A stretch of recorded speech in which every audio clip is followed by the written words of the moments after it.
Bonjour, comment ça va aujourd'hui, personne saine? Je suis Renata Barcelos, la fondatrice de Maigrir Définitivement et la responsable de la méthode Maigrir Définitivement en France.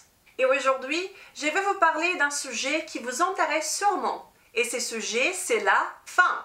Mon objectif avec cette vidéo est de vous donner un pouvoir, une paix d'esprit, une liberté de pouvoir comprendre un peu plus comment la faim fonctionne pour que vous puissiez l'identifier et ne plus être un otage de votre faim et être au contrôle de cet instinct naturel de l'être humain.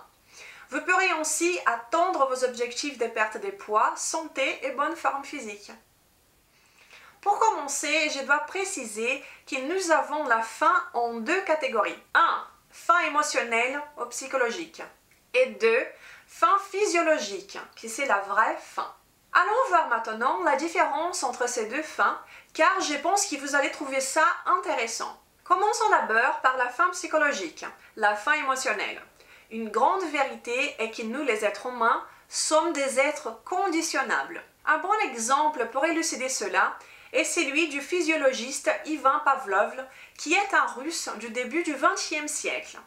Il a commencé à faire des expériences avec des chiens et il a découvert ce qui est appelé conditionnellement classique en psychologie. Il a observé qu'à chaque fois qu'il allait être nourri, les chiens salivaient.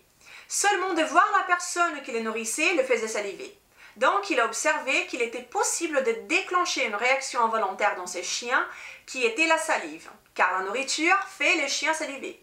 Mais donc une personne qui rentre dans une salle ne devait pas le faire saliver. Mais si cette même personne rentre dans la salle avec de la nourriture pour les nourrir, et les chiens salivent et mangent ensuite, ils vont se conditionner à ce qu'à chaque fois qu'une personne rentre dans la salle, ils vont se mettre à saliver.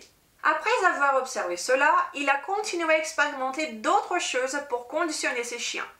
Il a commencé à sonner une cloche à chaque fois qu'il nourrissait les chiens. Il les nourrissait et il sonnait la cloche. Il a observé ensuite que seulement en sonnant la cloche, les chiens commençaient déjà à saliver. Comme si c'était un interrupteur allumé tendre de salive dans ses chiens. Il sonnait la cloche et les chiens salivaient parce qu'ils étaient conditionnés. Et là, vous pouvez demander, mais Renata, pourquoi me parles-tu des chiens? Je ne suis pas un chien, je suis un être humain. Et oui, même si nous avons tendance à penser que nous, êtres humains, sommes totalement différents du reste des mammifères, cela n'est pas totalement vrai. Nous sommes tout aussi conditionnables de façon très semblable aux chiens de Pavlov au début du XXe siècle. Et qu'est-ce que je veux dire par cela? Quel est le point à retenir de tout ça? C'est que nous, dans la société, sommes conditionnés à nous nourrir à certaines heures fixes de la journée pendant toute notre vie. Par exemple, nous savons tous, dans pratiquement toutes les cultures, qu'à midi, c'est quand nous mangeons le déjeuner. Et cela diffère d'une heure ou deux maxi selon les pays. Le dîner est normalement servi après le travail, le petit déjeuner lorsque vous vous levez. Ce sont simplement de la routine. Nous sommes conditionnés dans le quotidien à nous nourrir à certaines heures. Le soleil s'est couché, c'est l'heure du dîner. Le soleil brille au plein milieu du ciel, c'est l'heure du déjeuner. Le soleil se lève, c'est l'heure du petit déjeuner. Et ça, c'est du conditionnement. Et qu'est-ce qui va se passer? La faim psychologique va apparaître à ces moments précis, car votre corps est habitué. Selon votre routine, votre corps sait quand il sera alimenté. Donc même si vous n'avez pas besoin physiologique, il vous demandera de manger, en sécrétant des hormones pour préparer à recevoir la nourriture. Et tout cela seulement parce que vous faites ça tout le jour. Donc plusieurs fois, si vous sautez le petit déjeuner, vous aurez faim à midi.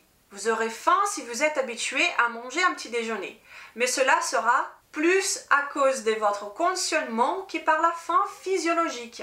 Et lorsque vous apprenez comment les différencier, c'est comme si vous développiez un super pouvoir, car vous allez réaliser à quel point votre faim habituelle est seulement résultat d'une habitude. Une bonne façon pour maigrir, pour avoir plus d'énergie, pour ralentir le vieillissement et aussi pour contrôler cette faim psychologique, des fois difficile à maîtriser, est la pratique du jeûne intermittent. Et le jeûne intermittent est justement lorsque vous, par exemple, sautez un repas dans la journée. Par exemple, lorsque vous vous levez le matin et que vous décidez de ne pas manger au petit déjeuner et manger seulement au déjeuner. Encore une fois, si vous êtes habitué à manger au petit déjeuner, bien sûr que vous allez penser que vous avez faim. Mais rappelez-vous, c'est parce que cela est une habitude bien ancrée dans votre quotidien. Vous pouvez montrer à votre cœur que ces premiers repas n'est pas si important et que vous avez plus de contrôle sur votre emploi du temps que cet instinct de faim psychologique. Vous allez pouvoir, avec le temps, briser ces conditionnements et vous allez vous rendre compte que ce que vous ressentiez n'était pas de la vraie faim, c'était seulement un instinct construit à partir d'une habitude. Et c'est pour cela que ceux qui commencent à pratiquer le jeûne intermittent, si vous voulez en savoir plus sur cette pratique, visitez maigridéfinitivement.fr pour en savoir davantage. Eh bien, après avoir commencé à pratiquer le jeûne intermittent, vous allez voir qu'avec le temps, cela devient de plus en plus simple de rester sans manger pendant un certain temps. Vous pouvez même sauter le petit déjeuner et le déjeuner sans trouver cela comme quelque chose d'extrêmement compliqué. Au contraire, cela sera simple, car vous n'aurez plus ces conditionnements. Et en contrepartie, il y a la faim physiologique, la vraie faim. C'est lorsque votre corps vous demande des nutriments, lorsque votre corps est dans le besoin des nutriments, des minéraux, des vitamines, d'énergie, etc. Il va vous les communiquer. Mais voyez comme c'est intéressant.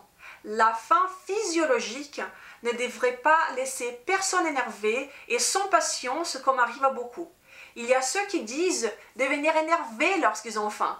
Pour moi, c'était pareil. Mes amis proches disaient à chaque fois que lorsque je devenais désagréable, il était temps de me nourrir avant que je devienne incontrôlable. C'est comme je vous l'ai dit, la vraie faim vient en vague, doucement et s'en va.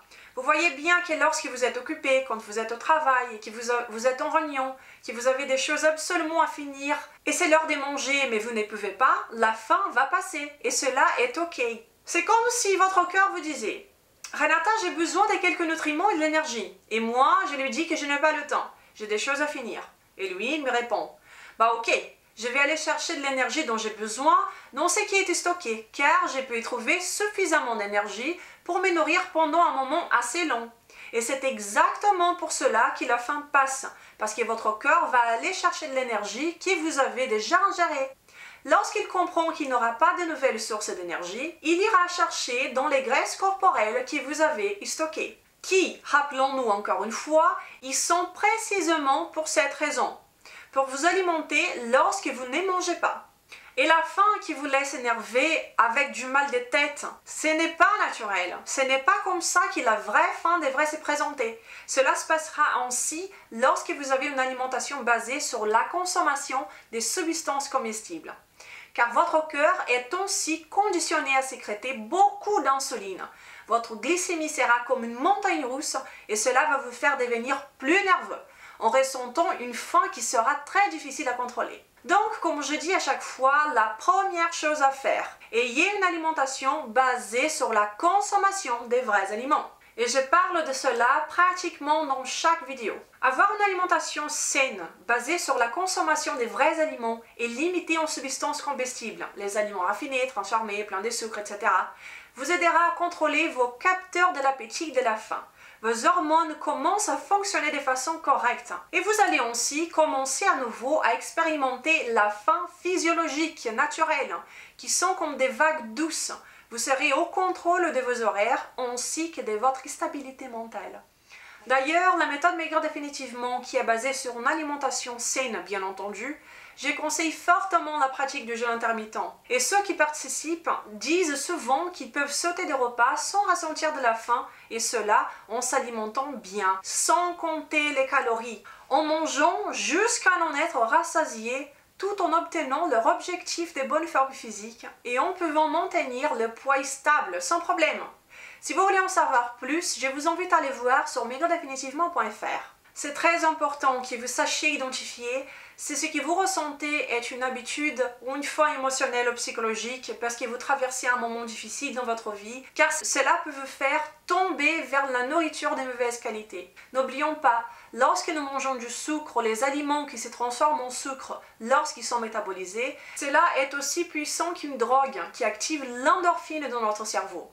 Donc, nous aurons tendance à nous sentir un peu mieux, mais cela seulement alimente un cercle vicieux qui ne fait que s'empirer de plus en plus. Pour résumer ce que nous avons vu jusqu'ici, ce que vous devez comprendre est que la faim physiologique, la vraie faim, vient en vague et s'en va naturellement si vous ne mangez pas.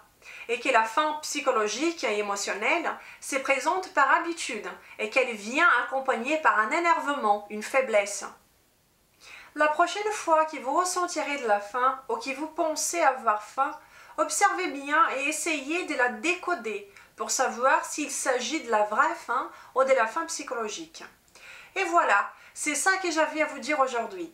Et pendant que nous y sommes, je rajoute encore une fois que pour maigrir, vous n'avez pas besoin de ressentir de la faim. Vous n'avez pas besoin de contrôler vos portions, de manger moins pour maigrir et étonnamment, presque personne n'y croit.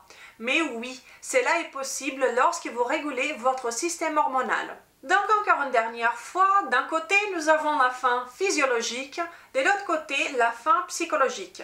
Vous devez apprendre à les différencier pour que vous puissiez comprendre ce qui se passe dans votre corps. Donc, ce super pouvoir vous aidera aussi à vous connaître un peu plus et vous aidera à réaliser vos objectifs plus simplement.